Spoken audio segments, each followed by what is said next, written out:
yang kita nanti-nantikan mau doa-doanya.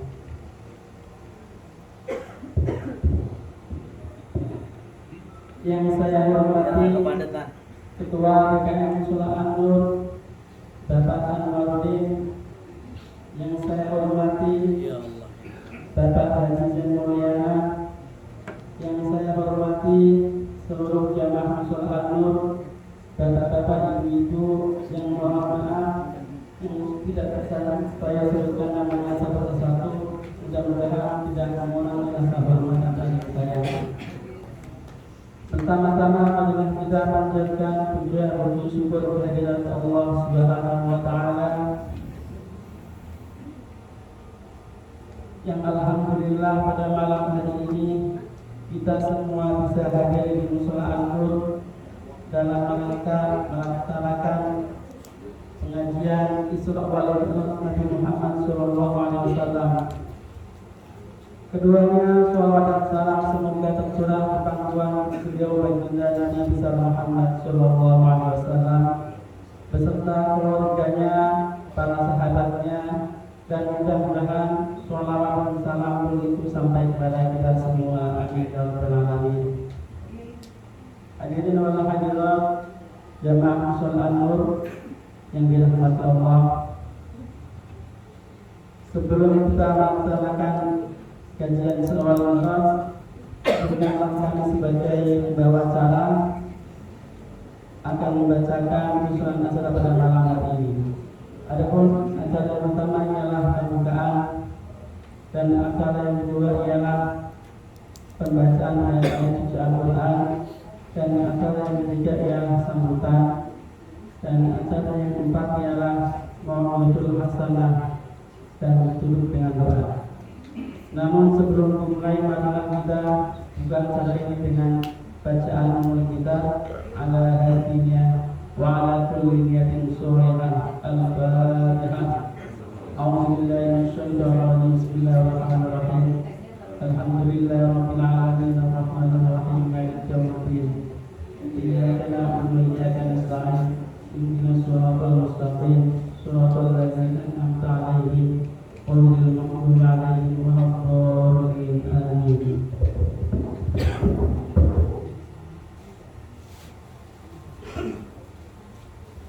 Adapun acara yang kedua ialah pembacaan ayat suci Al-Quran yang akan dibacakan oleh saudara dari Selapari. Kepadanya kami persilahkan.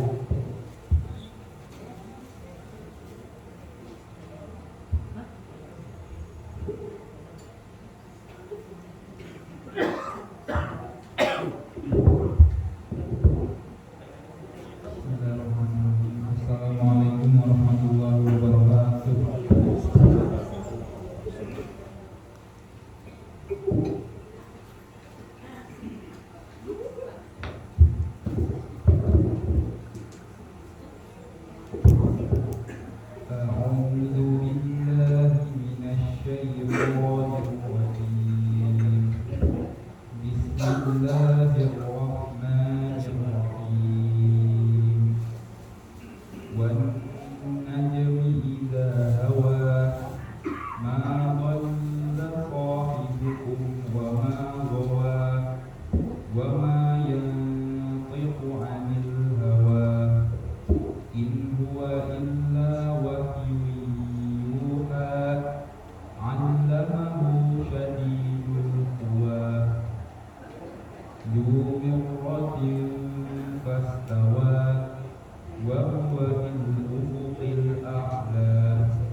إذ يغشى السدرة ما يغشى ما زاغ البصر وما طغى لقد رأى من آيات ربه الكبرى صدق الله العظيم.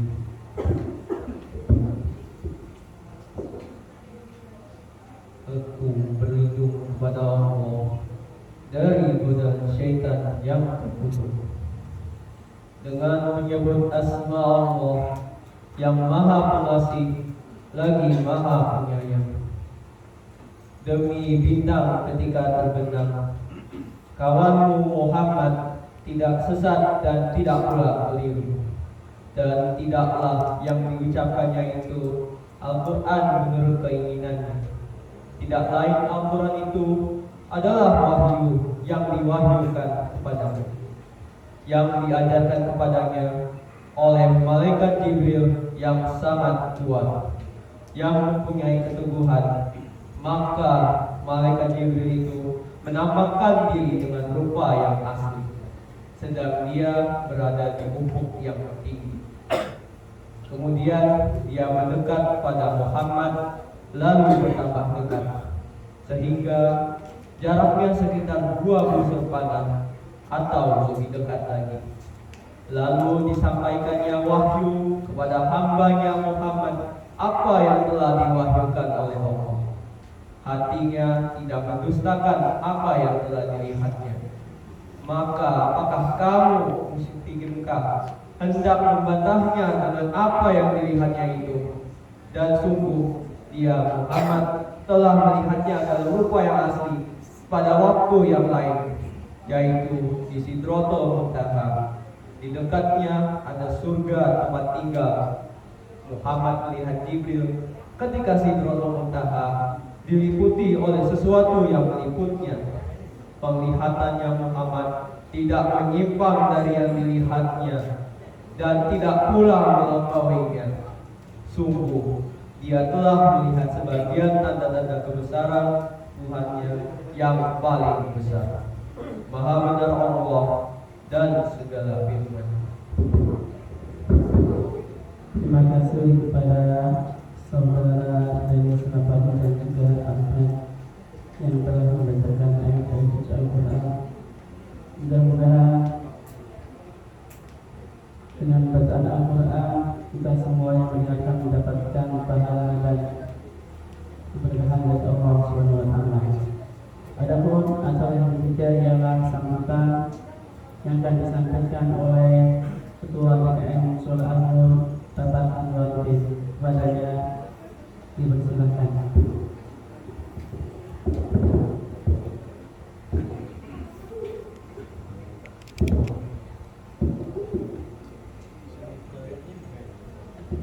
Bismillahirrahmanirrahim.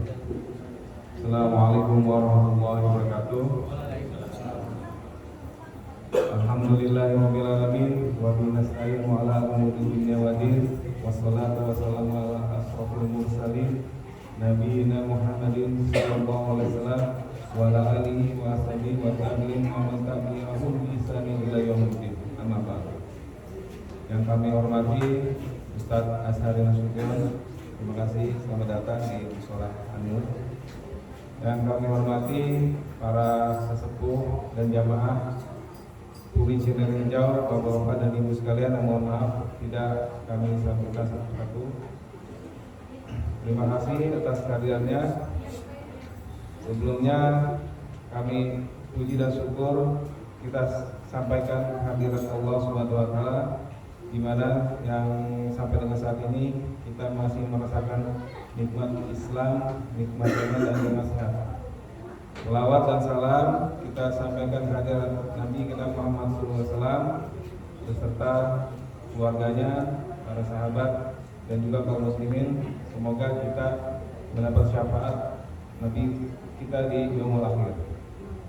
Alhamdulillah kita dapat berkumpul di acara peringatan Isra Mi'raj malam ini. Sebenarnya ini acara puncaknya gitu. Pekan lalu kita telah mengadakan acara dongeng anak hari Ahad lalu ya, Ahad lalu pagi. Nah, itu salah satu tujuannya adalah untuk mengajak para anak-anak khususnya dari Puri Cinere Hijau untuk mengikuti kegiatan-kegiatan yang diadakan oleh DKM, khususnya kegiatan taksim.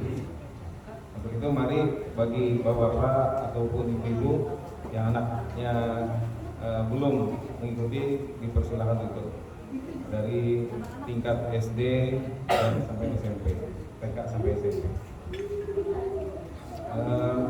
Adapun kegiatan yang kita lakukan ini ada kegiatan rutin di samping peringatan hari besar, juga kita mengadakan kegiatan rutin kajian tiap 2 kali dalam 1 bulan, 2 sampai 3 kali.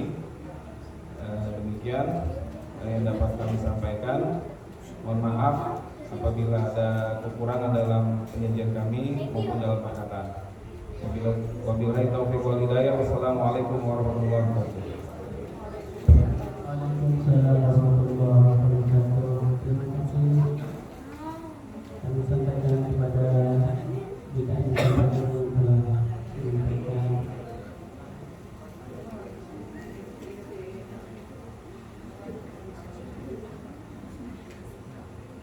Adapun antara yang keempat adalah mau'izatul hasanah yang akan disampaikan oleh beliau Al-Faram Al-Ustaz Azhari Nasution dengan tema meningkatkan kualitas akhlak dan ibadah muslim zaman sekarang. Kepada Al-Faram Al-Ustaz Azhari Nasution kami persilakan dengan sekarang.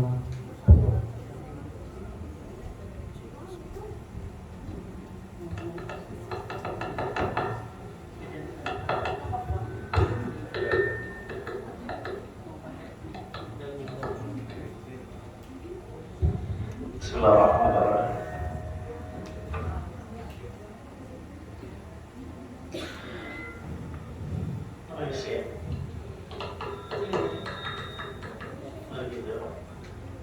Cek, wah ini pawangnya ternyata.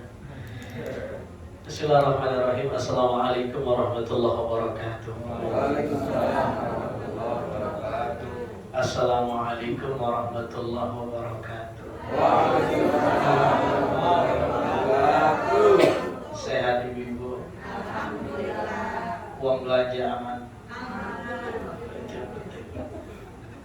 Penting dia aman dulu nih Pak. Bahaya kalau nggak aman.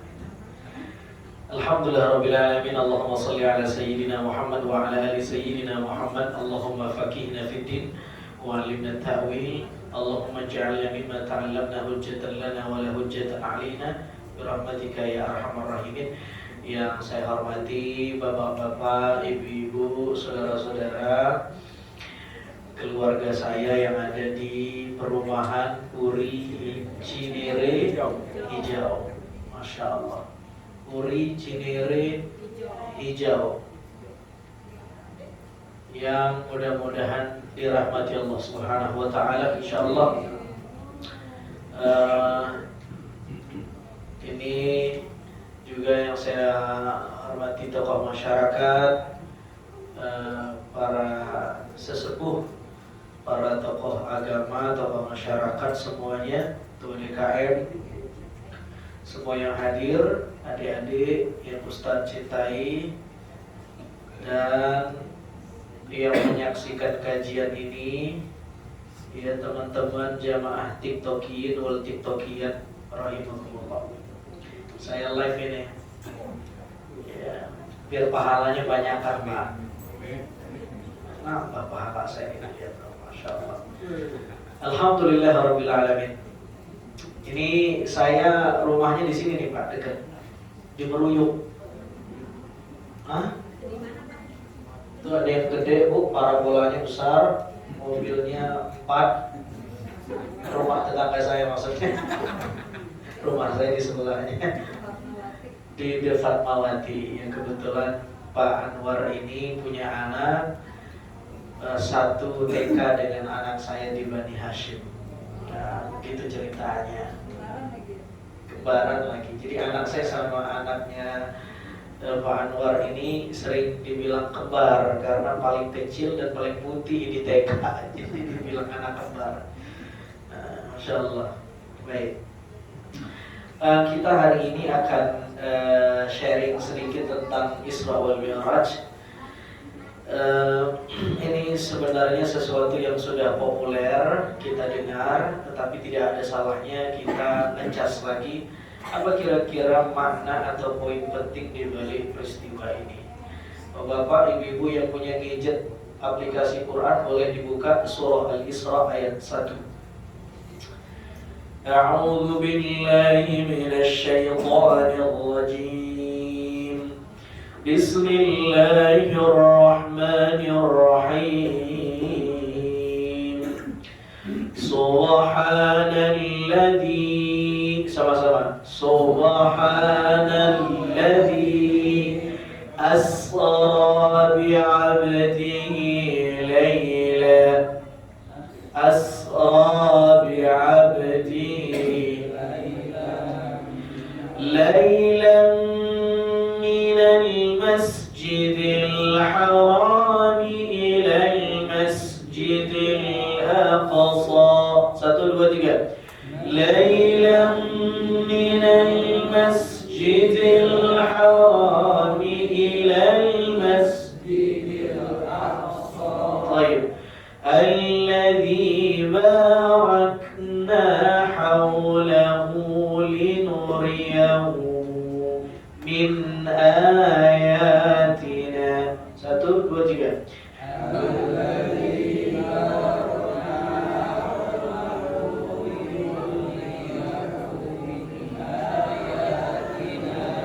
Innahu huwas sami'ul basir.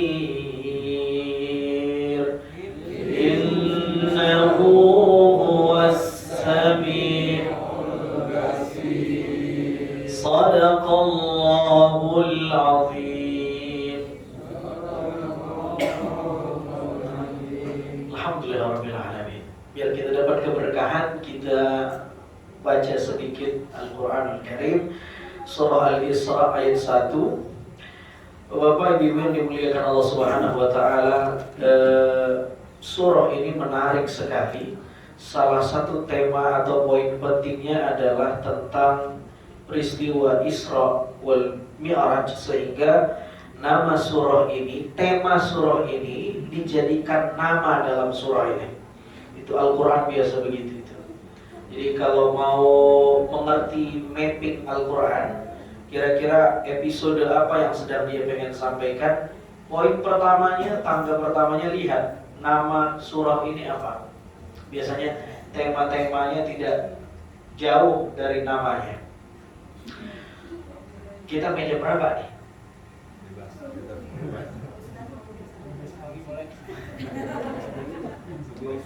Ustadz maunya meja berapa? Ini ngundang apa ngontrak? Oh, ibu tadi hadir di TU ya? Oh, tadi ibu datang nggak? Oh, kagak. Saya ngisi di TU tadi. Baik. Subhanalladzi asra bi 'abdihi lailan minal masjidil haram ilal masjidil aqsa. Poin yang pertama, ketika kita ingin bicara Isra wal Mi'raj, ayat ini dibuka dengan diksi subhana. Subhana itu adalah kalimatut tasbih. Sering sekali ketika selesai sholat, imam bilang, ilahana anta maulana subhanallah, subhanallah, subhanallah, subhanallah, subhanallah. Mirip bu? Betul bu? Subhanallah. Apa arti subhanallah bu? Maha suci Allah. Kalimatut tasbih. Apa yang dimaksud Allah Maha Suci itu? Apa makna dari tasbih? Itu terjemahannya, tapi maknanya kata para ulama adalah tanzihullah wa tab'idullah ma la yaliqu bih.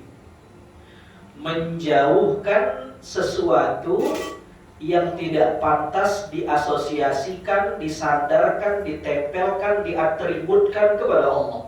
Itu namanya tasbih. Jadi tasbih itu diucapkan untuk mensterilkan Tuhan supaya tidak ditempelkan atribut-atribut yang tidak pantas disandarkan pada Tuhan. Bingung gak nih kira-kira? Halo, Assalamualaikum. Masih hidup gak nih? Contoh, saya kasih contoh. Tenang. Mungkin tidak Allah itu, kalau ada yang bilang begini, Tuhan itu punya pasangan. Mungkin gak kira-kira? Apa kalimat yang pantas keluar? Subhanallah, Maha suci Allah, tidak mungkin dia punya pasangan. Apa kira-kira? Menafikan semua yang tidak pantas disandarkan kepada Allah. Itu namanya tasbih. Subhanallah. Jadi kalimat tasbih itu bisa diucapkan untuk mengekspresikan sesuatu atau mengekspresikan perasaan kita bahwa ini gak pantas disandarkan kepada Allah. Kenapa kita disunnahkan setelah sholat mengucap tasbih 33 kali, tahmid 33, lalu takbir 13. Salah satunya tasbih. Kenapa? Karena di dalam sholat seringkali sholat yang semestinya disandarkan kepada Allah, tapi realitanya sholat itu kita sandarkan bukan untuk Allah. Jadi kita bilang Subhanallah, Maha suci Allah. Mestinya yang kita tuju dalam sholat ini Allah, bukan selain Allah. Allahu Akbar. Cakep bener itu daster di Shopee itu. Ibu-ibu nih biasanya. Ya Bu ya? Bu, Allahu Akbar. Ya Allah, kenapa kagak cekot tadi ya? Lagi promo lagi. Subhanallah, Maha suci Allah. Salat yang mestinya kita sandarkan ke Allah, kita sandarkan ke all shop. All shop, Akbar, begitu. Astagfirullahaladzim. Bapak-bapak juga begitu dia. Allah, burung belum dimandikan nih. Yang mabik burung. Allah, aduh hujan lagi, mana mau mancing ini? Tuh bapak tuh. Masya Allah. Subhanallah. Maka kita jadi mengucap subhanallah tuh bukan tanpa ruh, bukan tanpa beda tuh kalau orang katanya ilana ta'ala subhanallah.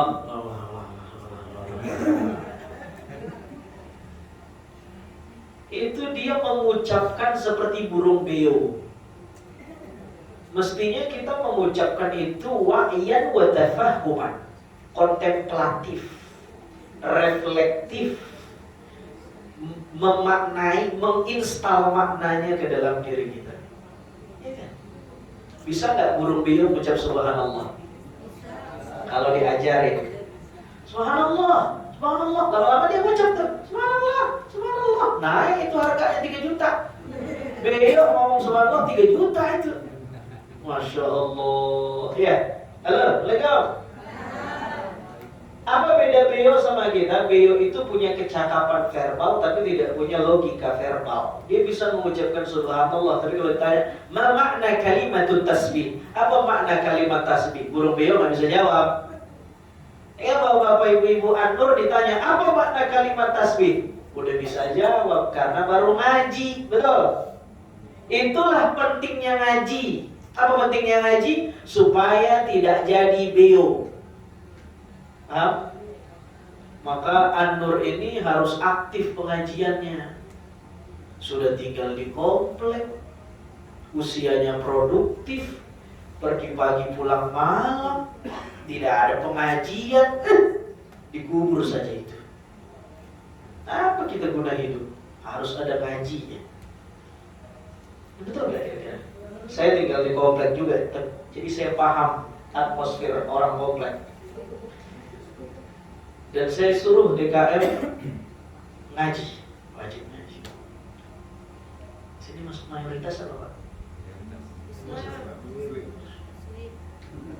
Yang non muslim dekat-dekat sini kan? Kalau masjid cuman buka subuh tutup isya, itu nggak ada bedanya kayak rumah ibadah orang lain. Apa yang membedakannya? Ngaji. Halo. Assalamualaikum. Ini ada pengajian nggak di sini? Ada. Sebulan berapa kali? 2 kali kalau ibu-ibu. Ibu-ibu hari apaan? Ada tadarus Tiap minggu ibu-ibu. tadarus. Hari Minggu. Hari Rabu.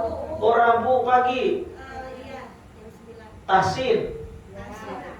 Oh, mandiri aja begitu, antar ibu aja begitu. Oh, ada ngajarnya. Ada yang ngurus aja. Oh, kalau bapak-bapak Sabtu. tiap Sabtu subuh. Subhanallah. Yang datang berapa orang, Pak? Subhanallah. Kenapa 2 orang yang datang? Inilah kesalahan kita nih, Pak. Tenang dulu. Yang punya panggung saya malam ini. Ibu ini sudah punya panggung di rumah, mau rebut panggung saya ini. Jadi yang begini-gini ini gak usah diramein. Ini entertain jatuhnya nih. Justru yang diramein itu ngaji. Kita kebalik nih. Maulid kita datang, Isra Mi'raj kita datang, PABI kita datang. Waktu ngaji kita nggak datang. Pada takut dites. Emang begitu. Saya udah pernah buka kelas tahsin.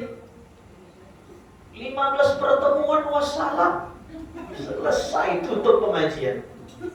Padahal Masya Allah, ngaji itu nggak boleh selesai. Saya udah ngajar masih ngaji, nggak boleh selesai ngaji. Wajib ngaji, wajib belajar, wajib. Iya kan? Halo, Assalamualaikum. Jangan malu dites, jangan malu, Bu. Emang begitu ujiannya kalau kelas tahsin begitu, malu Ustaz. Jangan, ya dibenerin sama ustadznya tersinggung. Udah deh, katanya nggak mau datang lagi. Jangan. Dia sedang perbaiki kita punya akhirat. Bagus itu, bagus. Nah, nanti DKM buat strata. Ada yang kelas baru mulai banget, ada yang udah menengah, jadi nggak bercampur-campur kelasnya, jadi nggak terlalu beban yang ikut. Atau kalau mau ya tapi begitu kalau kelas tahsin ya. Bapak tahsin juga ya? Tahsin. Ya. Akhirnya kelas tahsin saya tutup di kompleks saya. Udah deh, gak usah tahsin, kita ngaji aja. Daripada nggak ada yang datang. Kalau di sini masih ada yang datang, berarti Masya Allah, luar biasa kompleks ini. Jadi subhanalladzi asra bi 'abdihi lailan, maha suci Allah yang telah memperjalankan Nabi SAW. Jadi tadi kita sudah paham makna kalimat tasbih adalah menafikan sesuatu yang tidak pantas disandarkan kepada Allah. Itu tasbih. Nah, menariknya ayat ini ketika awal-awal Allah ingin berbicara tentang Isra wal Mi'raj, Allah memberi intro, bridgingnya yang pertama dengan kalimat tasbih. Apa kira-kira isyaratnya? Kenapa ketika Allah ingin bicara Isra, Allah memulai dengan kalimat tasbih? Allah ingin menggiring akal kita. Kalau kita ingin bicara Isra, maka Isra itu sesuatu yang ghaibiyat, sesuatu yang sam'iyat, sesuatu yang i'jaz, sesuatu yang suprarasional, bukan lagi rasional, suprarasional. Maka kacamata yang harus dipakai adalah kacamata tasbih, bukan kacamata akal. Halo, Assalamualaikum. Kalau pakai kacamata akal tidak ketemu, iya kan? Nah, kalau pakai kacamata akal untuk mengimani Isra wal Mi'raj mungkin terlalu lama. Kita harus jadi Albert Einstein dulu, pakai teori ini, teori itu, baru kita beriman dengan Isra. Kalau kacamatanya science, akal. Tapi Al-Quran bilang kacamatanya harus kacamata tasbih. Makanya dimulai dengan kalimat tasbih. Kalau kacamata tasbih, apa tadi poinnya? Tidak ada yang tidak mungkin bagi Allah. Ya kan? Tidak ada yang jauhkan semua yang tidak pantas disandang Allah. Itu poinnya. Sekarang pertanyaannya, pantas tidak Allah itu tidak berkuasa menyampaikan Nabi ke langit? Pantas tidak? Pantas tidak Allah nggak mampu? Tidak mampu. Kita ucap apa? Subhanallah. Makanya dimulai dengan kalimat tasbih. Nah, itu poin yang pertama, kalimat tasbih. Masya Allah. Subhanallah, subhanallah, subhanallah. Kata Nabi SAW, ada dua kalimat, dua zikir yang ringan diucapkan tapi poin pahalanya besar. Apa itu? Subhanallah wa bihamdihi subhanallahil azim. Orang sering baca tuh subuh-subuh, subhanallah wa bihamdihi subhanallahil azim, astaghfirullah, ya kan? Subhanallah wa bihamdihi subhanallahil azim, astaghfirullah. Kenapa zikirnya kayak begitu? Karena itu zikir paling ringan, Pak. Kalau yang lain kan panjang-panjang. Ini orang subuhan baru bangun tidur dia. Subhanallah bihamdihi subhanallah azim ditambah istighfar. Kenapa istighfar? Wabil ashari hum yastaghfirun. Begitu kata Al-Qur'an. Di waktu sahur itu, di waktu-waktu subuh itu perbanyaklah mohon ampun nama Allah. Maka zikirnya subhanallah bihamdihi subhanallahil azim, astaghfirullah. Masyaallah, luar biasa. Nah, lalu kemudian Maha Suci Allah, itu poin yang pertama. Kalau kita ingin bicara Isra, pakailah kacamata tasbih. Bahwa kalau subjeknya Allah, pelakunya Allah, tidak ada yang tidak mungkin. Betapapun itu tidak masuk akal. Karena itu bukan peristiwa akal lagi, peristiwa supra akal. Alladzi asra bi 'abdihi lailan. Allah memperkenalkan dirinya, dialah Allah yang asra. Asra itu memperjalankan hambanya bi'abdihi lailan. Asra itu kata kerja. Kalau kita belajar grammar Al-Quran, dia disebut dengan fi'il muta'addi, fi'il yang membutuhkan objek. Asra itu memperjalankan, bukan berjalan. Kalau berjalan, gak mungkin Nabi berjalan sampai ke langit, gak punya kekuasaan. Tapi kalau memperjalankan, subjeknya siapa? Allah.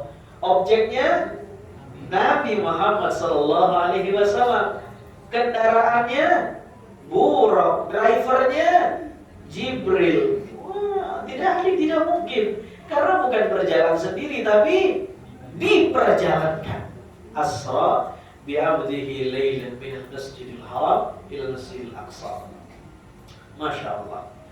Lailan, apa makna lailan itu? Apa makna lailan? Bukan malam, tapi sebahagian malam. Kalau malam itu berarti dari tenggelam matahari sampai sebelum terbit fajar. Namanya malam beneran itu. Tapi lailan di sini diungkap Al-Qur'an dengan kalimat nakirah. Nakirah itu ditandai ada tanwinnya. Dia tidak bilang subhanalladzi asra bi 'abdihi al-laila, bukan begitu, tapi lailan. Apa bedanya? Kalau lailan maknanya berarti ini sebahagian malam, tidak semua malam. Allah memperjalankan Nabi tidak perlu satu malam, cukup sebahagian malam. Betapa hebatnya kekuasaan Allah. Yang menarik adalah Allah menggunakan kata-kata malam, bukan siang. Ya kan? Subhanalladzi asra bi 'abdihi lailan, bukan naharan, bukan siang, tapi lailan, malam. Kenapa malam? Malam ini kata para ulama secara alegoris dia adalah simbol keintiman. Orang Arab kalau pengantin baru dia bulan madu, dia bilang begini, ya lailatul, ya subuh kif, wahai malam panjanglah, wahai pagi kalau bisa ente jangan terbit. Kenapa dia ngomong begitu? Dia lagi pengantin baru, pengen bulan madu, ngelihat bininya udah kayak ngelihat rendang. Pengennya nih kalau bisa malam aja, jangan pagi. Kenapa? Biar dia bisa terus intim, terus dekat dengan istrinya. Jadi malam itu adalah waktu spiritual, waktu muraqabah, waktu taqarrub, waktu PDKT sama Tuhan. Ibarat pengantin yang bulan madu itu. Makanya malam itu kalau kita lihat di dalam Al-Quran, semua ibadah yang spesial itu diungkap waktunya malam. Inna anzalnahu fi malam atau siang? Wa minal lail fatahajjad bihi nafilatan. Tahajud malam juga, bukan siang. Kenapa malam? Sinyalnya bagus. Orang pada tidur dia munajat sama Allah gak pakai roaming gitu. Langsung direct nyampe. Wah, gak ada layar 1, layar 2, layar 3, langsung nyampe. Masya Allah, malam Pak. Jadi yang menariknya nih Bapak-Bapak, tadi Allah bilang begini, Maha Suci Allah yang telah memperjalankan hambanya. Hamba itu dahsyat ya. Hamba itu level atau makom yang tinggi ya. Saya pengen tanya, kita ini hamba Allah bukan? Hamba Allah atau mengaku sebagai hamba Allah? Hah? Mengaku hamba Allah atau diakui sebagai hamba? Hah? Oh bagus, mengaku tapi ingin diakui. Level kita ini kan level masih ngaku, saya hamba Allah Ustaz. Mana dalilnya? Kalau saya sedekah, saya tulis hamba Allah. Berarti saya hamba Ustaz. Iya. Masalahnya ente diakuin kagak jadi hamba. Kan belum ada syahadahnya. Sertifikatnya kan belum ada. Beda sama Nabi Muhammad. Nabi Muhammad bukan hanya mengaku sebagai hamba, tapi diakui sebagai hamba. Mana ayatnya? Subhanalladzi asra bi 'abdihi. Maha Suci Allah yang telah memperjalankan hambanya. Yang disebut hambanya. Dahsyat. Dan ciri-ciri hamba itu apa? Ihya'ul lail. Kalau malam dia bangun menghidupkan waktu malam. Makanya yang disebut lailan, waktu malam. Dahsyat ini kalau kita. Jadi gak gampang untuk jadi hambanya Allah itu. Namanya aja hamba. Apa arti hamba? Budak. Budak. Kalau mau jadi budaknya Allah, malam-malam harus ngemis sama tuannya. Siapa? Allah. Dia qiyamul lail, dia bangun, masya Allah. Berat gak kira-kira tuh? Nah, halo, legal. Berat itu Pak ya? Berat itu.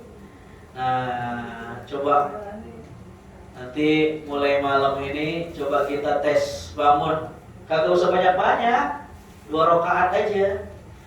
Bahkan saya sering bilang kalau mau belajar tahajud itu nggak perlu jam 2, jam 3, jam 9 malam bisa. Nah, jam 9 malam bisa. Ya, iya Bu ya. Bu, hah? Iya. Itu gunanya kita ngaji. Kalau nggak ngaji kita nggak tahu ini. Kita kira tahajud itu jam 2 sama jam 3. Salah itu. Tahajud itu yang penting syaratnya sudah malam dan sudah tidur. Anda disupirin sama suami ibu-ibu di jalan tiduran. Habis begah makan di Cinere, pulang mau ke Puri Hijau, begah dia tidur di mobil. Hampir rumah udah ngiler. Wah udah nyampe nih. Tahajud, kan udah tidur. sah tahajudnya. Yang penting sudah malam dan sudah tidur. Ada yang tidak percaya dengan saya? Hah? Udah, kalau jamaah nggak percaya Ustaz, siapa lagi yang harus ceramah?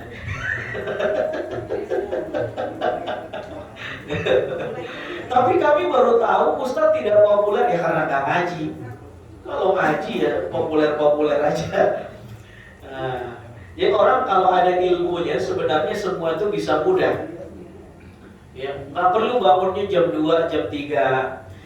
Nanti kalau ibu tanya mana yang lebih afdol, tentulah sepertiga malam. Itu waktu afdoliyahnya.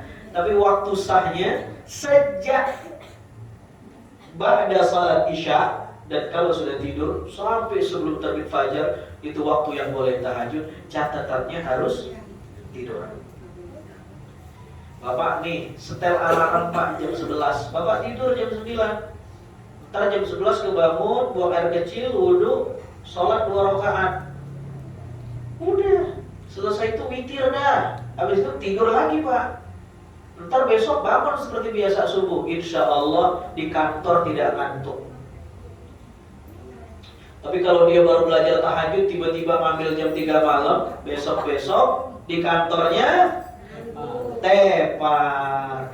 Disenggol sama teman kerjanya, lu tidur mulu. Iya nih, mata gua bengkak habis tahajud.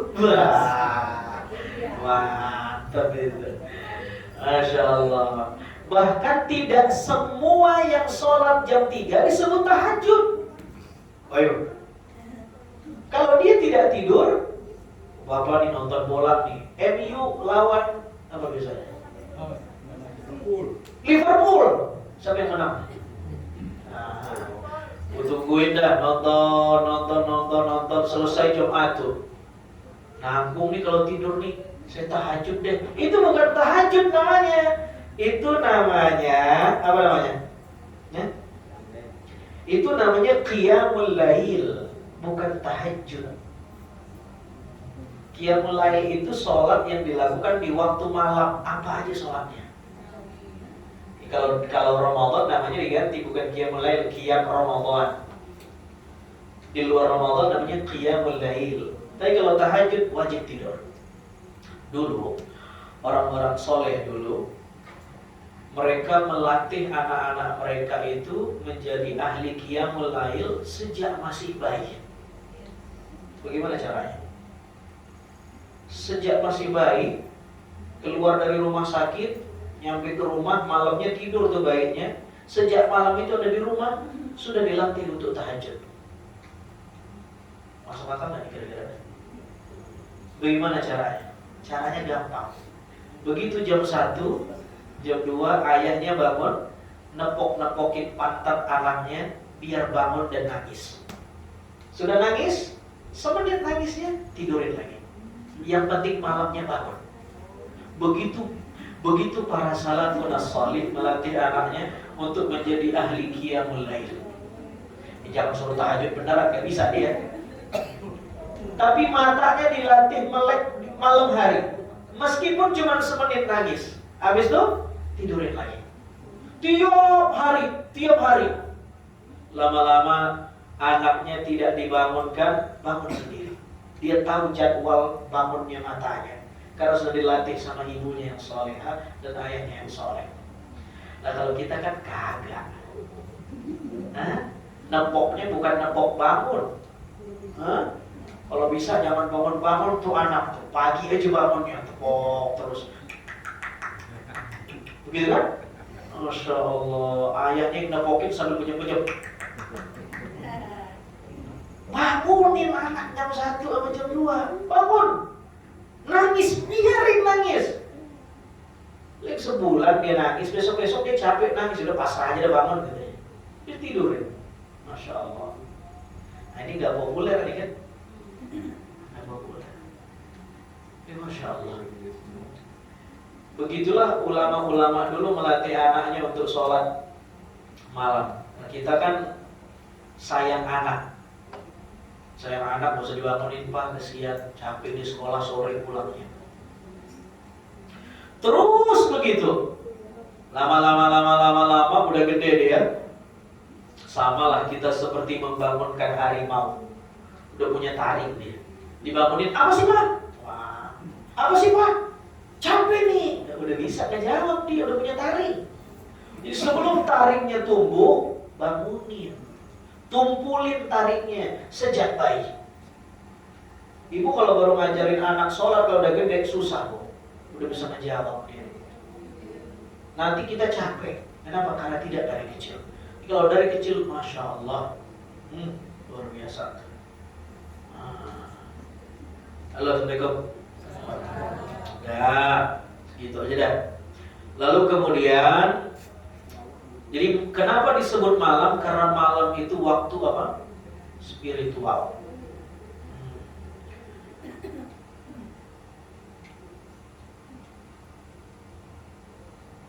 Kalau siang itu waja'alna an-nahara ma'asha. Siang itu lampak apa? Kita cari nafkah, kita kerja, kita banting tulang, kita cari fulus. Itu siang. Malam itu lampak bermunajat kepada Allah. Ya kecuali dia satpam. Kalau satpam, cara dia bermunajat dengan dia menjadi satpam. Dia melindungi keamanan orang banyak, itu ibadah itu. Ada 3 mata yang tidak masuk neraka. Salah satunya adalah mata yang dipakai untuk begadang demi kemaslahatan orang banyak. Nah, baca ini nih dalilnya, hadisnya soleh nih di telinga satpam, biar dia semangat begadangnya. Ente nih matanya dijamin Rasul nggak masuk neraka. Kalau mata Anda dipakai untuk menjaga fasilitas publik, udah dapat gaji, dijamin tidak tersentuh neraka matanya. Masya Allah. Makanya ulama-ulama dulu itu mereka sampai begadang. Itu terkenal sekali. Salah satu minuman para wali adalah kopi. Kopi. Jadi kalau tidak ngopi diragukan kewaliannya. Dulu tuh begitu Pak. Peraturannya Pak. Bahkan kalau setan nyium bau kopi, dia tahu di sini ada orang soleh. Kenapa? Para wali itu meminum kopi supaya kencang tahajudnya, supaya kencang deres Al-Qurannya, supaya kencang baca kitabnya. Dia minum kopi. Lah kalau sekarang kan udah beda. Setan nyium bau kopi, teman gua ini. Kalau usulnya udah beda. Begitu nyium kopi, Arabica nih katanya, teman gua nih katanya. Ya orang makin minum kopi sekarang makin gak bener. Makin minum kopi makin kencang maksiatnya. Sebenarnya kopi itu minuman orang soleh dulunya. Dulunya tuh kopi itu minuman orang. Makanya ada ulama khusus mengarang kitab tentang kopi. Dijelaskan tentang kopi. Masya Allah. Itu Pak, kopi apa kopi? Kopi, gitu kan? Kopi itu Masya Allah, minuman untuk penguat. Itu suplemennya orang-orang yang ahli ibadah. Lailan minal masjidil harami ilal masjidil aqsa. Ayat ini juga memberi kita pelajaran bahwa profil seorang muslim itu adalah dekat dengan masjid. Masjid ini adalah oase spiritual. Masjid ini. Ini musola apa masjid nih Pak? Kakaknya berapa di sini? 133 ya. Nanggung ya Pak ya. Di sini gate-nya tutup semua nih. Sama masyarakat nggak nemu ya. Oh iya nanggung dia. Di depan Al-Insani itu masjid. Kakaknya lebih banyak. Jadi hidupkan nih kita punya musola nih. Masya Allah. Ya. Jadi Muslim itu tujuannya minal masjid ilal masjid, sama kayak ayat ini. Kalau kita mau diakui sebagai hamba Allah, kita harus punya visi masjid ke masjid. Minal masjid ilal masjid. Ayat ini tidak bilang begini. Subhanalladzi asra bi 'abdihi lailan minal mat'am ilal mat'am. Nabi diisrakan dari restoran ke restoran, tidak. Minal funduk ilal funduk, dari hotel ke hotel, enggak. Tapi minal masjid ilal masjid. Jadi kalau kita ngaji Isra Mi'raj tapi tidak tumbuh kecintaan kita kepada masjid, sayang sekali. Ya. Harus tumbuh kecintaan kita kepada masjid. Sampai Nabi mengatakan ada 7 orang yang akan dinaungi Allah di hari kiamat. Satu di antaranya adalah mereka yang punya hati mereka intim dengan masjid. Rajulun mu'allaqun bil masajid. Rajulun qalbuhu mu'allaq bil masajid. Dia punya hati terikat dengan masjid. Makanya dulu Buya Hamka kemudian nyebut orang yang tukang bersih-bersih masjid itu namanya marbot. Apa? Marbot itu dari bahasa Arab. Marbutun, apa artinya? Orang yang nyantol sama masjid, hatinya nggak pernah lepas sama masjid. Ini bukan tukang bersih masjid, itu jangan disepelein. Di zaman Nabi dulu ada tukang bersih masjid perempuan. Begitu meninggal, sahabat yang ngasih tahu, Nabi marah. Kenapa kalian tidak kasih tahu bahwa dia sudah meninggal? Antarkan saya ke kuburannya, saya mau sholat di kuburannya. Saya mau sholatkan jenazahnya. Kata sahabat, kami kira berita wafatnya tidak penting ya Nabi. Oh jangan. Dia adalah seorang yang membersihkan masjid. Jadi Masya Allah. Ya, tanggung jawab kita semua kalau bisa. Ya, biar kita dapat pahalanya. Minal masjid ilal masjid, dari Masjidil Haram ilal Masjidil Aqsa. Mudah-mudahan kita bisa ke Masjidil Haram plus ke Palestina. Amin. Saudara yang dimuliakan Allah Subhanahu wa taala, kalau ada orang Islam yang tidak suka dengan masjid, itu seperti ikan tidak suka air. Ada nggak ikan yang tak suka air? Ada ikan asin. Jadi kalau ada orang Islam yang tidak suka masjid, berarti hatinya mati. Oh ya, orang Islam tidak suka masjid, tinggal bertahun-tahun di komplek dekat sama masjid. Ditanya sama orang yang baru datang, Masjid An-Nur di mana ya? Tahu katanya. Tahu jawabannya, padahal dekat kompleknya dia. Gimana itu? Tahu. Dia punya. Nah, yang dimaksud terikat dengan masjid ini Pak, bukan fisik Pak. Kalau fisik enak bener yang rumahnya dekat sama masjid, gitu kan? Yang dimaksud di sini apa? Qalbuhu, hatinya. Jadi ada orang yang rumahnya jauh dari masjid tapi hatinya nempel sama masjid. Dulu di Madinah ada satu kelompok yang rumah mereka jauh dari Masjid Nabawi. Lalu mereka curhat sama Nabi, Rasulullah, kami ini punya rumah jauh dari masjid, sering masbuk kalau mau sholat. Kami pengen pindah kapling deh, cari yang dekat sama masjid. Kata Nabi, jangan. Biar saja rumahmu jauh, karena setiap langkahmu dicatat oleh malaikat. Rumahnya jauh tapi hatinya dekat sama masjid. Berarti ada orang yang rumahnya dekat masjid tapi hatinya jauh sama masjid. Ada. Dan mudah-mudahan di sini insya Allah udah dekat masjid, hatinya pun dekat sama masjid. Amin. Insya Allah. Nama musolanya An-Nur. An-Nur artinya cahaya. Ketua DKM-nya Anwaruddin, cahaya juga. Terus begini nih. Alladzi barakna haulah. Nah ini Nabi, ini ada tafsir, namanya aja tafsir. Tafsir itu relatif. Artinya ayatnya satu tapi interpretasinya bisa banyak. Salah satu tafsir sosialnya begini. Nabi itu di Isra Mi'rajkan dari Masjidil Haram ke Masjidil Aqsa. Haram adalah suci, Mekah, di Masjidil Haram, masjid yang ada di Mekah, Ka'bah, Masjidil Haram, Mekah. Ka'bah wa haulal Ka'bah, Ka'bah dan sekitarnya Ka'bah, ya Mekah lah, kota haram.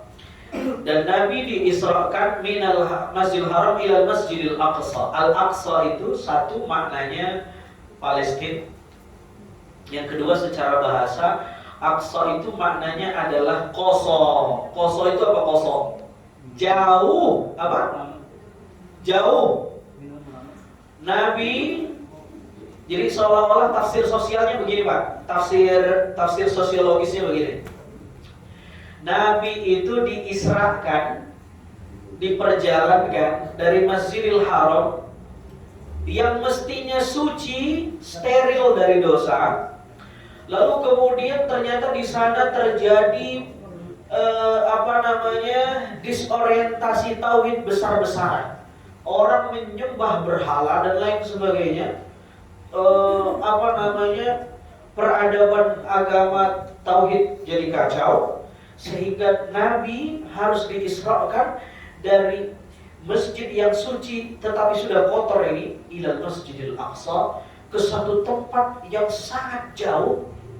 Sebagian ulama bilang Nabi menjauhkan tradisi jahiliyah. Ya, tradisi jahiliyah kan ada di Mekah. Nabi diisrakan. Al-Aqsa itu maknanya al-Qasa, jauh. Nabi menjauhkan dirinya dari tradisi yang gak benar ini. Nah, itu salah satu maknanya. Jadi membaca ayat ini kita jadi paham kalau kita punya lingkungan ini harus kita sterilkan, harus kita jaga, kita rawat. Ya, tidak harus dengan kegiatan-kegiatan agama saja. Ya, kadang kalau kegiatannya agama mulu, orang jenuh kan? Jenuh. Ngaji itu jenuh. Ngaji mulu, jenuh. Harus ada variasi. Contohnya arisan. Boleh. Mau kemana? Yuk kita jalan-jalan bareng, charter bus. Kemana kita? Boleh itu. Nah, pernah jalan-jalan belum di sini? Sering. Bagus itu. Nanti sampai di sana tafakur alam. Bagus itu. Ya, jadi tidak harus terus di masjid. Ya, kadang orang sumpah juga masjid lagi gitu. Orang pengen, masya Allah, ya kan? Dan dengan cara silaturahim, paguyuban dan lain-lain. Ya, apalagi kita hidup di era media sosial nih Pak. Jangan sampai kita tinggal di komplek, ya, silaturahim kita kurang, jadi ansos semua, nggak kenal sama tetangga, repot urusannya. Kadang-kadang problem kita di kota begitu Pak. Ini kita sharing aja nih Pak. Dulu kita di desa kumpul itu mudah, iya kan? Tapi cemilannya yang sulit. Kalau di kota cemilannya mudah karena uangnya udah banyak. Kumpulnya yang sulit. Di kampung tuh, ya, masya Allah, ya. Artinya ada apa? Ada pergeseran kultur. Nah, ini kalau masih mau ngumpul begini bagus sekali nih. Bagus sekali. Kita hidup di era media sosial di mana anak-anak kita punya gadget, ya. Kenapa anak-anak kita itu nggak bisa lepas dari gadget? Karena gadget itu responsif. Dipencet ke kanan, dia ke kanan. Dipencet ke kiri, dia ke kiri. Nurut dia. Jadi sehingga anak kita itu lebih suka sama gadget daripada sama ayah sama emaknya. Karena ayah emaknya nggak responsif. Pak, apaan sih? Ntar dulu. Ayahnya sibuk sama kerjaan. Ma, ntar dulu lagi mau cek konten nih. Gitu. Dia main handphone tuh, wah nurut bener nih handphone. Dia senang sama handphone. Nah, kalau perumahan ini punya kultur yang responsif, yang rekat sosialnya guyup, maka anak-anak terjaga pergaulan. Masya Allah, luar biasa. Alladzi barakna haulahu linuriyahu min ayatina, Masjidil Aqsa itu Allah berkahi sekelilingnya. Alladzi barakna haulahu linuriyahu min ayatina, Dan Isra wal Mi'raj ini dilakukan oleh Allah kepada Nabi agar Allah memperlihatkan tanda-tanda kebesarannya untuk Nabi Shallallahu Alaihi Wasallam, linuriyahu min ayatina. Kata para ulama, ayat itu dibagi tiga. Ada ayat kauniyah, alam semesta. Ada ayat qauliyah, sesuatu yang tersurat seperti Al-Quran. Ada al-ayah an-nafsiyah, sesuatu yang melekat pada diri kita. Ini juga ayat-ayat Tuhan. Nah, jadi mari kita melakukan Isra wal Mi'raj dengan cara kita masing-masing. Bagaimana caranya? Terbang ke langit, bukan. Jadilah orang yang sensitif dengan tanda-tanda kekuasaan Allah. Ya, melihat ada ranting pohon yang jatuh, kita harus membaca itu sebagai ayat-ayat Allah. Tidak ada ranting yang jatuh tanpa kekuasaan Allah. Melihat ada binatang yang kelaparan, lihat dia sebagai ayat Allah, kasih makan. Allah menciptakan rasa lapar, menunjukkan hanya Allah yang tidak butuh lapar. Semua dimaknai sebagai ayat Allah. Itulah orang yang memaknai Isra wal Mi'raj itu. Ada ulama lagi yang menafsirkan linuriyahu min ayatina ini maknanya adalah ketika Nabi Shallallahu Alaihi Wasallam diperjalankan itu, Jibril memperlihatkan beberapa tamsil, contoh orang-orang yang berbuat dosa. Ada orang yang menimpuk kepalanya dengan batu sampai pecah, lalu kemudian sembuh, ditimpuk lagi. Mahadha, apa ini? Ternyata ini adalah tamsil orang yang selama di dunia dia tidak pernah sholat atau menyembelihkan sholat. Ada yang lidahnya digunting, digunting, ini gunting lagi. Ini orang yang ketika di dunia tidak bisa menjaga mulutnya. Wah, kalau ngumpul bawaannya MGF, Majelis Ghibah Forever. Apa nih hot isu malam ini? Wah, kalau ngumpul ini apa nih topiknya nih? Wah, ghibah terus. Maka itu dia punya lidah di kota. Begitu tamsilannya begitu. Nah, saya kira yang begini-gini ini bukan konsumsi bapak-bapak ibu lagi, itu sudah populer lah riwayat-riwayat itu. Tapi bagaimana kita bisa memaknai Isra wal Mi'raj ini lebih substantif? Kita mencintai masjid, kita mempergunakan waktu kita untuk taqarrub kepada Allah, lebih-lebih waktu malam. Lalu kemudian kita meninggalkan sesuatu yang tidak baik, minal masjidil haram ilal masjidil aqsa tadi, memandang segala sesuatu sebagai ayat-ayat Allah dan melihat sebahagian kejadian dengan kacamata tasbih. Itulah makna dari Al-Isra wal Mi'raj. Saya ingin materi ini ditebalkan dengan sesi tanya jawab. Silahkan kalau ada pertanyaan, maka silahkan. Maka ada pertanyaan? Biasanya pengajiannya ada tanya jawab kan? Ada. Silahkan kalau ada pertanyaan. Bapak-bapak barangkali.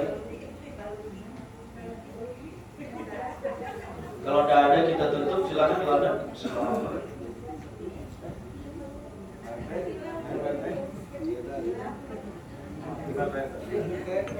Ada Pak RT?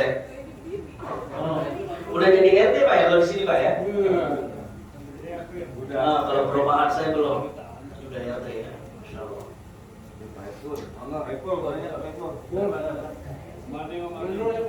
Silakan Pak. Silakan Pak. Assalamualaikum warahmatullahi wabarakatuh. Ya. adalah terkait kita sholat.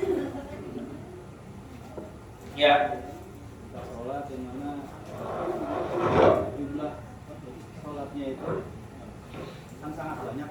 Ya. Nah ini yang saya mau tanyakan, negosiasi kan ini sama ke Allah. Ada negosiasi, kenapa Allah tidak langsung menetapkan secara takok gitu lah. Ini tuh. Ustaz, dalam riwayat Isra Mi'raj kita mendengar Nabi melakukan negosiasi banting harga, minta diskon.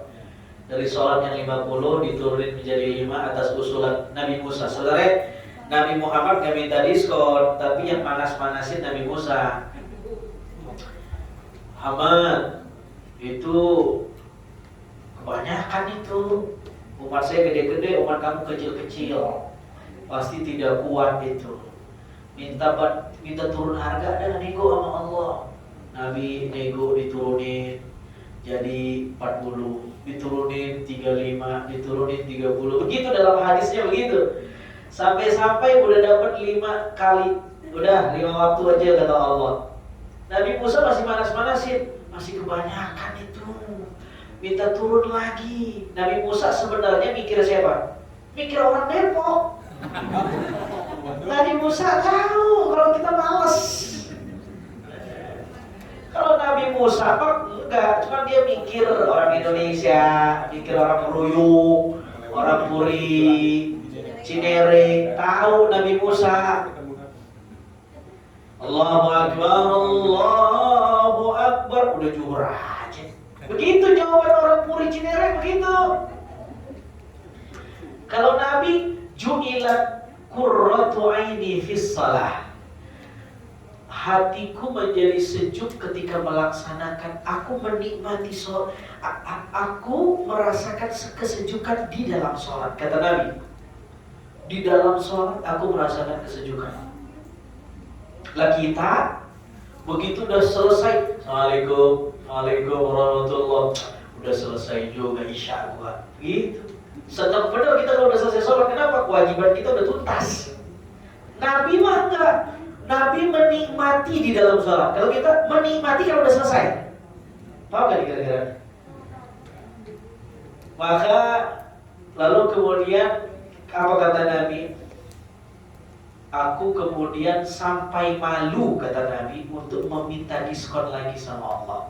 Jadi ada banyak pelajaran dari apa namanya, dari hadis ini. Yang pertama, hadis ini Pak, jadi kalau jenengan tanya, kenapa Allah tidak langsung ketok palu memutuskan sholat itu 50 rakaat? Kok mesti ada dramanya? Kok mesti ada storytellingnya yang begitu-gitu itu? Satu, hikmahnya untuk menunjukkan bahwa Allah itu maha pengasih dan penyayang. Menunjukkan syariat Islam itu mudah. Syariat umat Nabi Muhammad itu mudah. Dan Allah tidak memberatkan hambanya. Mungkin kalau tidak ada peristiwa diskon itu, kita akan bilang berat banget di 5. Tapi begitu kita udah tahu jalan ceritanya, Nabi udah minta diskon dari 50 jadi 5, kan kita malu mau minta lagi. Menunjukkan Allah itu Ar-Rahman dan Ar-Rahim. Yang kedua, menunjukkan syariat Islam itu mudah. Iya kan? Allah cuma minta 5 kali ngadep.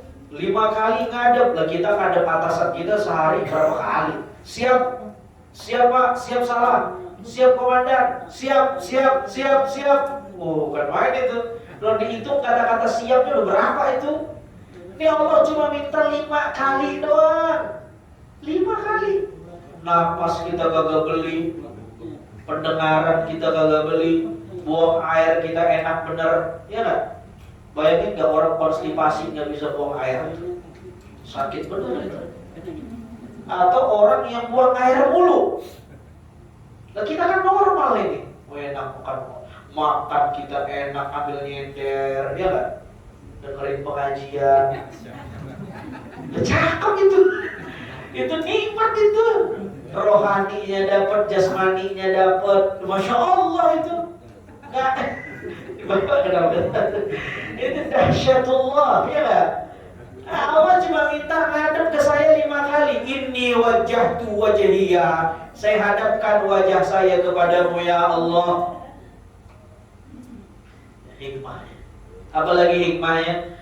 Mengajarkan bahwa ya, bukan hanya Nabi Muhammad, Nabi selain Nabi Muhammad perhatian dengan umatnya Nabi Muhammad. Siapa dia? Nabi Musa alaihissalam. Dia perhatian dengan kita. Nabi Musa. Kalau tidak ada Nabi Musa, 50 rakaat kita sholat. Tidak bisa kita kantor. Begitu mau kerja, sholat lagi. Begitu mau kerja, sholat lagi. 50 rakaat. 50 rakaat, Pak. Udah 50 rakaat. Lalu kemudian bukan 50 rakaat, 50 kali. Jadi keder saya. 50 kali. Nah, satu kalinya berapa rakaat lagi tuh? Masya Allah, bukan main itu. Ya Allah, bengkak tuh mata. Ya Allah, bini mau ngajak ngobrol, bang, ntar dulu gue sholat. Allah. Kan ada tuh viral di Instagram, bininya mau ngajak ngomong. Begitu mau ngajak ngobrol, Allahu Akbar, Assalamualaikum, Assalamualaikum, Allahu Akbar. Ternyata handphonenya lagi diperiksa sama bininya atau diinterogasi. Begitu. Ini chat siapa? Allahu Akbar. Gak jadi diinterogasi sama. Jadi itu ijazah amal dari saya malam ini. Kalau handphone Bapak diinvestigasi sama bini, pura-pura lah sholat. Saudara yang dimuliakan Allah, apalagi pelajaran dari hadis itu menunjukkan bahwa Nabi itu orang yang pemalu. Nabi mengatakan dalam riwayat itu, sampai-sampai saya malu untuk minta dikurangin kepada Allah. Salah satu akhlak Nabi adalah malu, al-haya, malu. Nabi itu luar biasa. Bahkan dalam cerita dikatakan Nabi itu sejak bayi sudah menunjukkan akhlak yang luar biasa. Kalau disusuin sama Halimatus Sa'diyah di depan umum, itu Nabi nangis tidak mau nyusu. Kenapa? Malu kalau aurat ibu susunya kelihatan dan dia sedang menyusu di ruang umum. Itu akhlaknya Nabi. Loh, kalau kita, ya Allah, di angkot netein anak, di pasar netein anak, di bandara, di terminal. Nabi Muhammad kalau di ruang umum nggak mau nyusu. Kenapa? Harus di tempat yang tertutup. Sejak kecil sudah menunjukkan akhlak yang malu. Masya Allah, Nabi Sallallahu Alaihi Wasallam. Maka pernah satu ketika betis Nabi kelihatan nih Pak, betis Nabi nih. Betis loh, betis. Betis Pak. Wajah Nabi sampai merah. Wajah Nabi sampai merah. Lebih pemalu dari kita punya anak perawan. Itu akhlak Nabi Sallallahu Alaihi Wasallam. Ini bapak-bapak juga begitu Pak. Jangan mentang-mentang kita laki-laki, aurat kita cuma sampai lutut, keluar komplek pakai celana pendek segini. Iya, emang kita laki-laki, cuma kan rada kurang pantes. Lewatin lutut dah, ya kan? Kalau pakai gamis repot bener. Jangan juga pakai gamis. Ntar saya antar sorban ke rumah bapak. Ya minimal pakai celana lewat lutut Pak. Emang kita orang laki, tapi pakai celana cuma di atas lutut juga. Oh, mau cari lari pagi cari celana training yang kira-kira di atas lutut dikit. Mulai mengupgrade. Itu bapak-bapak, ibu-ibu juga sama, jemur pakaian, pakai jilbab tapi keteknya kelihatan.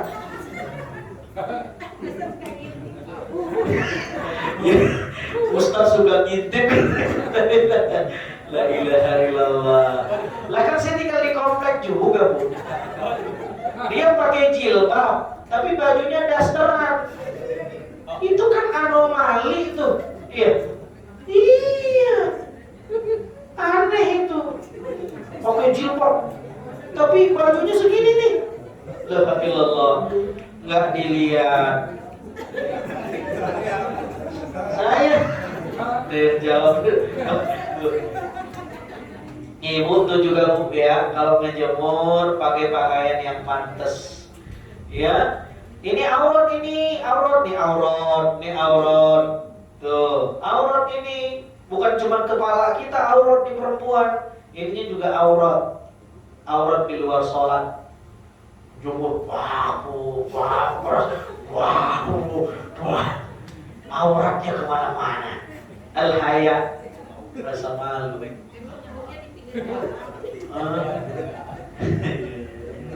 Begitu Bu. Iya, Bapak juga begitu Pak. Digantian nih. Kalau punya bini begitu, nasehatin, malu. Iya, suami yang tidak ada rasa cemburu kalau istrinya buat maksiat namanya dayus. Siapa dayus? Manhum, mereka yang punya bininya buat maksiat tapi tidak cemburu. Istrinya buka aurat, dia gak cemburu. Istrinya gak sholat, dia gak cemburu. Istrinya ngomongin orang, dia gak cemburu. Santai aja, udah biarin dah katanya, hidup-hidup dia.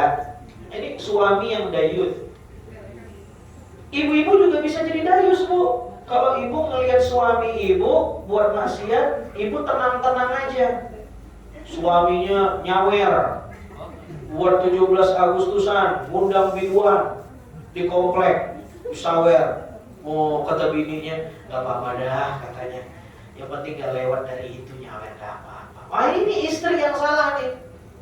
Kalau ada, kalau gak ada ya alhamdulillah. Ya, harus dimarahin. Tak kunci pintu, gitu pulang dia. Ini ada istri ngeliat suaminya nyawer, bentar mas ya, aku tukerin duit uang pecah dulu. Malah ke Indomaret, ada uang kecil nggak? Kenapa? Suami saya mau nyawer. Astagfirullahaladzim. Disinilah dakwahnya ibu-ibu tuh di sini. Nah, ini tugas dakwah tuh bukan cuma ustadz. Ini ada momen Agustusan. Agustusnya benar, cara mengekspresikan Agustusnya yang keliru kadang-kadang. Maka ibu-ibu sebelum merusak, ibu-ibu harus punya ide dulu. Ayo kita garap Agustusan. Kita yang jadi panitianya, bagaimana acaranya edukatif, acaranya benar, acaranya nggak ngawur. Itu dakwahnya ibu-ibu. Ini dakwah tuh banyak caranya. Dakwah nggak perlu jadi ustazah. Istri saya udah ustazah, kebanyakan nanti. Dakwah itu caranya begitu. Dengan jadi panitia, mengkrit acara. Ini kadang-kadang coba lihat Agustusan, dakwahnya apa? Lomba bapak-bapak main futsal pakai baju daster. Apa itu? Kan ada yang begitu itu, buat lomba pakai baju daster. Apa ini? Sudah tahu musim LGBT, banyak orang yang gagal mengidentifikasi gender. Ditambah ayahnya main bola pakai daster, makin bingung anaknya. Ayah gua cowok apa cewek ya? Atau ibu-ibu main bola pakai sarung. Nah, ini kan mau lucu tapi nggak edukatif. Ini kurang bahan. Di situ dakwahnya ibu itu. Ayo kita cari lomba yang edukatif tapi lucu apa? Kadang-kadang ada lombanya apa? Make upin suami sendiri. Ini juga salah nih. Make upin suami sendiri. Ini anaknya jadinya apa? Krisis gender. Dia tidak bisa identifikasi. Meskipun lucu awalnya, gitu kan? Mungkin disitulah bibit bakal anak itu. Oh, ternyata papaku cantik juga ya. Akhirnya dia experience. Diam-diam dia make upan juga. Malah anaknya cowok. Gara-gara ngeliat papanya cantik. Kan bahaya tuh. Gara-gara lomba. Jadi Masya Allah, rasa malu wal haya. Saya kira itu ya. Ada lagi pertanyaan? Barangkali ibu-ibu, dari ibu. Bu. Ini Bu. Ayo Bu.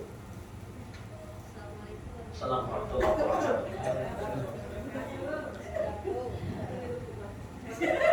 Kayaknya ibu ini gak rame kalau ada ibu ya. Oh, perlu diruqyah.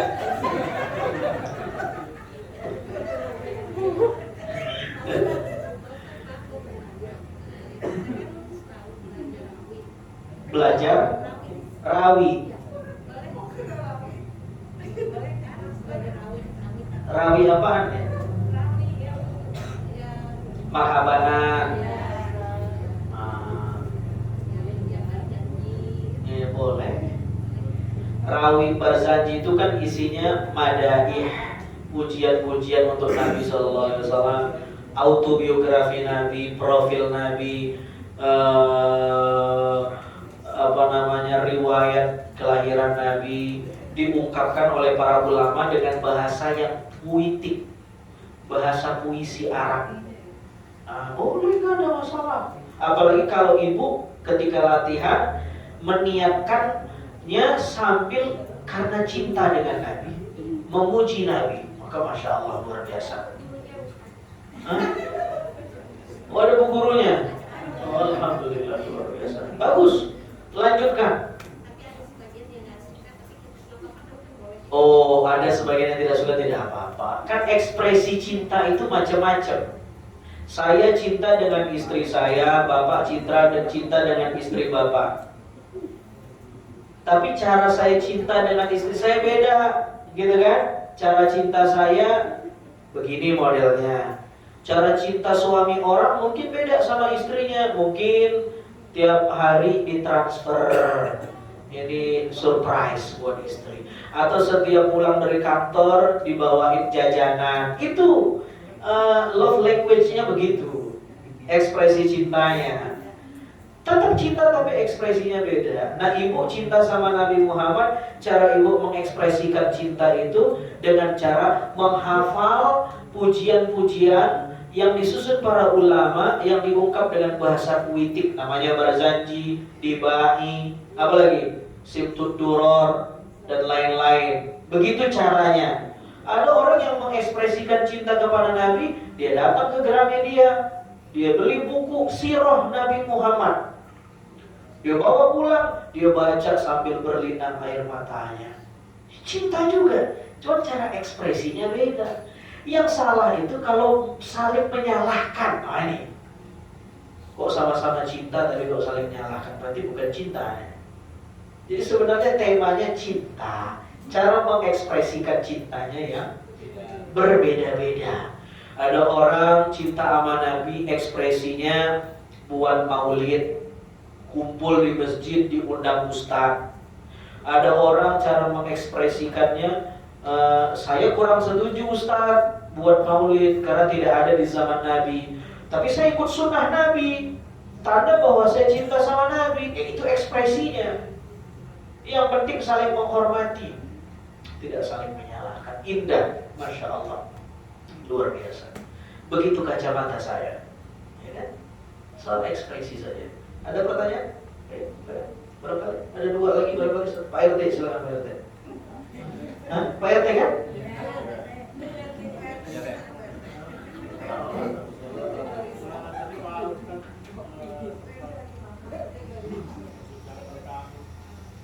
Ayat kaumnya sama ayat sama ayat yang ada di tubuhnya manusia. Ya. Karena kalau menjelaskan satu sama satu. Gimana Pak? Ayat kaumnya sama ayat kaumnya, ayat yang ada di. Oh, ayat itu ada tiga. Ada ayat-ayat yang terbentang di alam raya, namanya kauniyah. Ada yang tersurat, Al-Quran.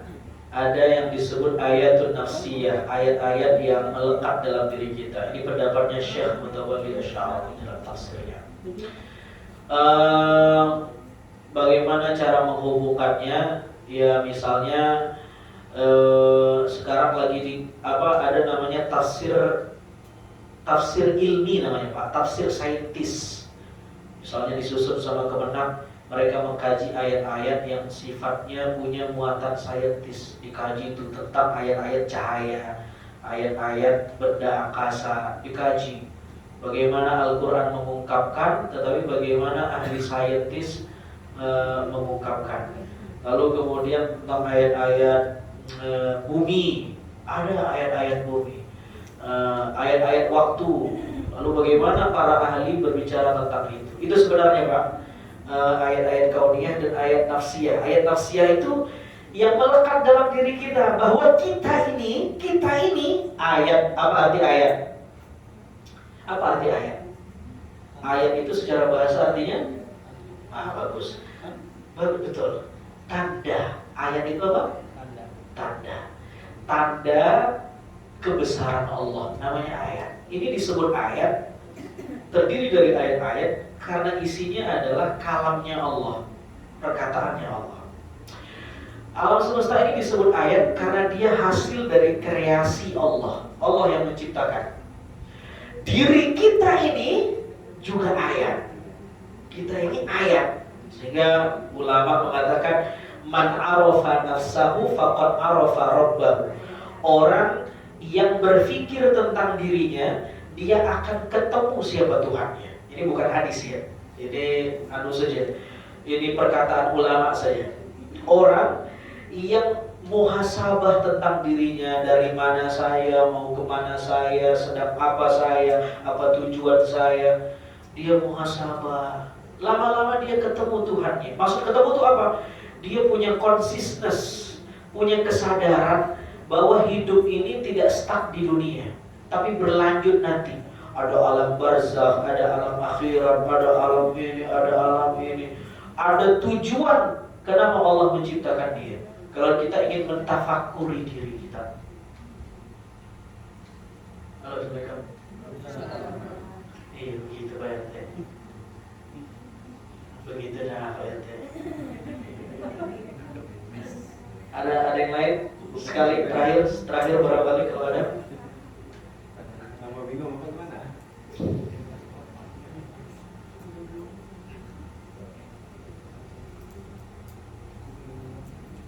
Ada satu lagi ini dari anak muda perwakilan. Ini kayaknya mau nanya ini. Siapa namanya? Apeng. Yang benar ente. Nama aslinya siapa? Cakep Arvel. Jangan dong. Arvel. Orang tuanya mana?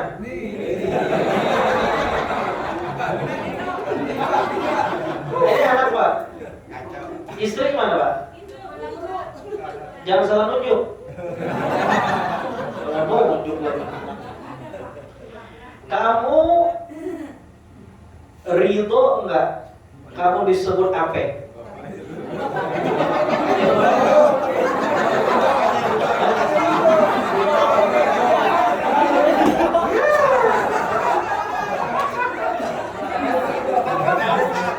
TPS. Kamu ridho nggak dipanggil siapa? Apa? Hati-hati. Kalau dia tidak ridho, namanya gibah. Ayatnya ridho. Kalau nggak boleh. Yang punya badan dia. Ayatnya namanya ridho. Namanya ridho.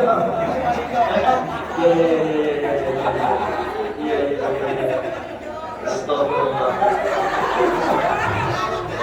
Ini orang anu lucu-lucu juga ya. Di kompleks saya pada panas tuh gara-gara pemilu, di sini ketawa mulu. Jadi salah satu gibah itu adalah menyebut nama orang atau identitas orang yang dia tidak senangi. Ada Rina Pesek sama Rina Mancung. Yang Mancung mesti senang namanya Mancung. Yang perlu dikonfirmasi yang Rina Pesek, dia ridho apa enggak? Kalau dia marah jatuhnya gibah. Tapi ada Rina yang pesek dia kagak marah. Emang nama panggungnya namanya Rina Nusik. Malah dia senang tuh, makanya ditanya dulu. Siapa namanya? Dia senang gak dipanggil itu. Kalau dia, saya tidak senang Ustaz. Gibah semua ini. Banyak ini pahalanya dia. Jadi siapa namanya? Arvel, supaya dosa-dosa bapak-bapak ibu-ibu ini tidak jadi dosa, lebih bagus kamu ridho aja deh. Iya kan Bu ya? Iya dah. Udah terlanjur jadi nama panggung. Bapaknya ridho. Gimana Apeng? Iya. Iya, apa pertanyaannya? Karena mau nanya kenapa doa malam itu lebih mustajab daripada doa siang atau pagi. Soalnya kata Pak Ustadz tadi bilang kalau malam itu kan koneksi spiritual sama Tuhannya itu mirip kayak sinyal wifi di Google ya, gitu. Cepet banget ya gitu. Nah itu di saat itu kayak kenapa ya?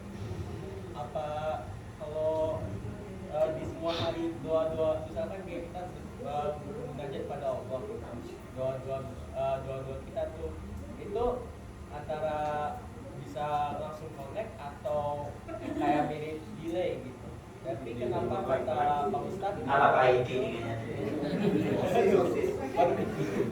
Tapi kenapa kata Pak Ustadz itu malam itu katanya lebih cepat koneksinya ke Allah? Iya, Marvel kelas berapa ya Marvel? Alpine kelas berapa ya? Kuliah, sekolah, MTS kekinian. MTS, Kekinian. ada.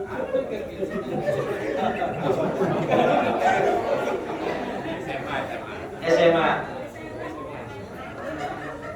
Bagus, Apek, Al-Meruyungi.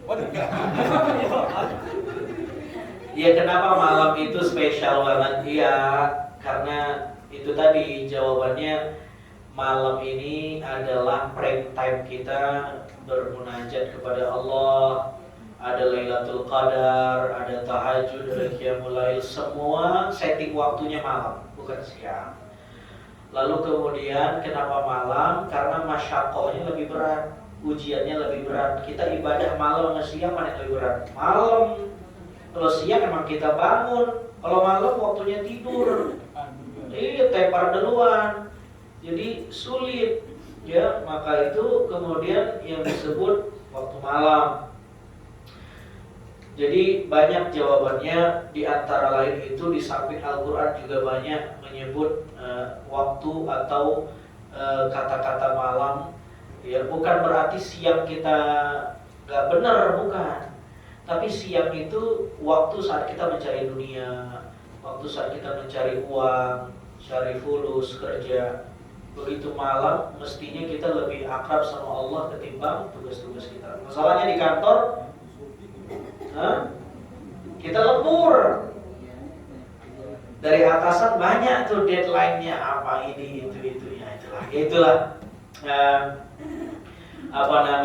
Itu makanya saya bilang tahajud itu tidak mesti jam 2, jam 3. Apalagi kita orang kota yang masih kerja di kantor, kita bisa pakai fikih-fikih yang ramah waktu. Salah satunya ya tadi fikih, cara ngakalinnya biar saya nggak ngantuk di kantor tapi masih bisa tahajud. Caranya begitu, tahajudnya jam 10 tapi tidur dulu, jam 11 tapi tidur dulu. Jadi bukan berarti siang kita tidak ngapa-ngapain. Makanya nanti puasa siang kan kita puasa, malam kita tidak puasa, tapi diganti dengan tarawih, dengan ini. Kenapa puasanya di siang hari? Ya karena siang itu jam biologis tubuh kita sudah diatur selama 11 bulan untuk ngejar dunia. Begitu puasa masuk, di reset ulang. Gak bisa. Siang-siang kamu harus punya konsistensi dengan Tuhan. Harus puasa. Matanya dipuasakan, mulutnya dipuasakan. Bukanya begitu, buka malam. Tetapi malam kita tidak puasa, tapi ditambal dengan ibadah yang lain, namanya tarawih, qiyamul lail, witir, dan lain-lain. Begitu, Pen. Iya, sama-sama, Pen. Mudah-mudahan manfaat. Udah malam ya. Kita ngaji Isra Mi'raj kencang bener. Ternyata subuh kita cuma 2 orang yang kesini. Malu juga kita sama Nabi nih. Itu udah puasa ayat bukan main nih, udah kita kupas nih. Sampai biji-bijinya keluar. Tapi begitu subuh yang datang Ipek doang. Apek. Banyak fansnya nih. Tahun depan daftar caleg. Komen aja. Saya kira itu Bapak, kita nyantai saja. Nantilah kalau kita mau lebih detail lagi, kita buka sesi yang betul-betul ngaji ya.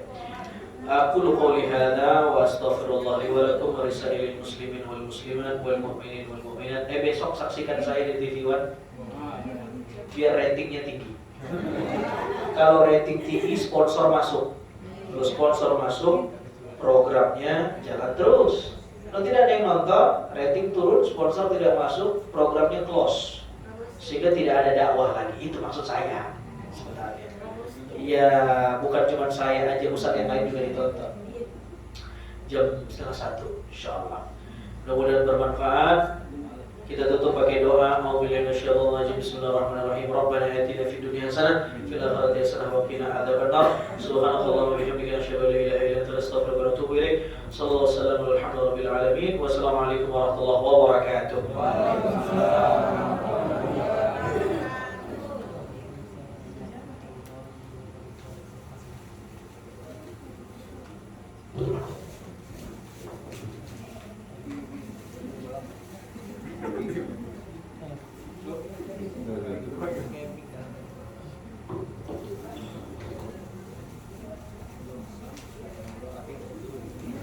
Alhamdulillahirabbil alamin.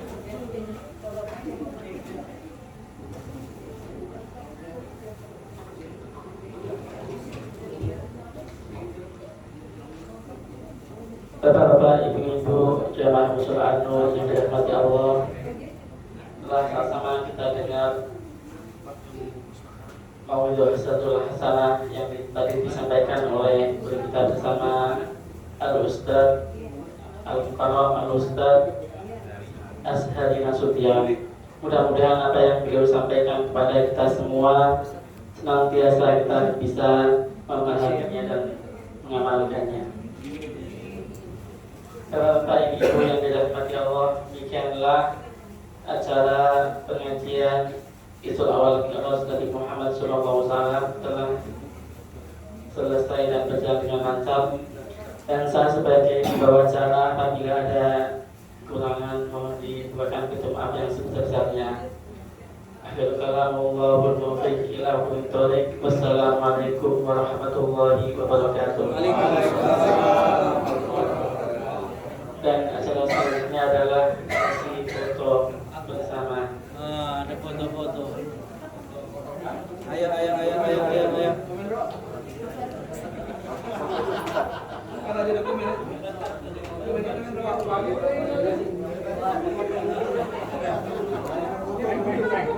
Makan dulu sudah. Saya langsung udah nggak maslahat nih kalau makan. Harus karena besok subuh ada kajian, harus bagi-bagi tenaga. Ya motor siapa ini? Ada?